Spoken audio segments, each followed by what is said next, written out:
पहिल्या व्हिडिओमध्ये आपण मसाला भाजून घेतला होता, तर आता परत दाखवते. मसाला चांगला भाजून घ्यायचा आपल्याला, तेल सुटेपर्यंत.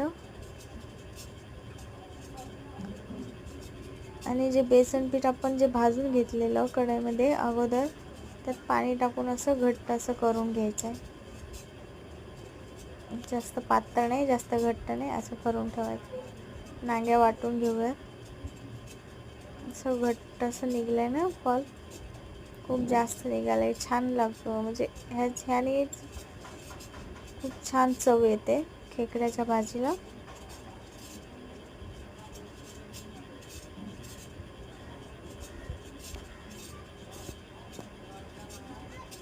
आपण आता असे खेकडे बांधून घ्यायचे.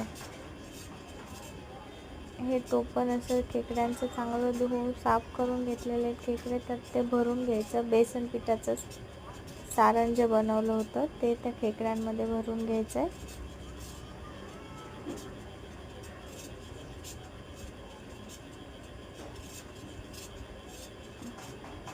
परत आहे असा खेकडा जॉईंट करायचा आणि बांधायचा.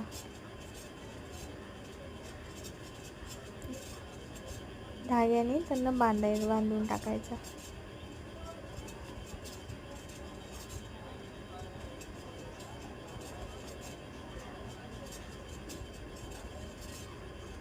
झाला ना आपल्याला भरलेला खेकडा.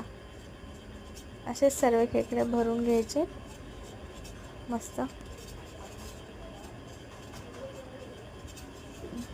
आता जे आपण ते नांग्यांचं पाणी काढलेलं आहे ते टाकून घेऊया गाळून.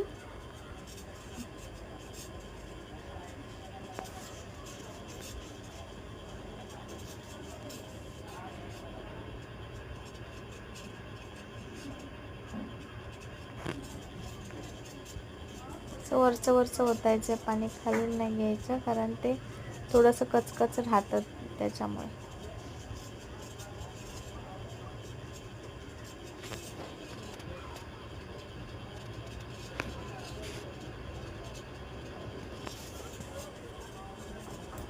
सर्व खेकडे आपण ते भाजीमध्ये सोडून घेऊयात.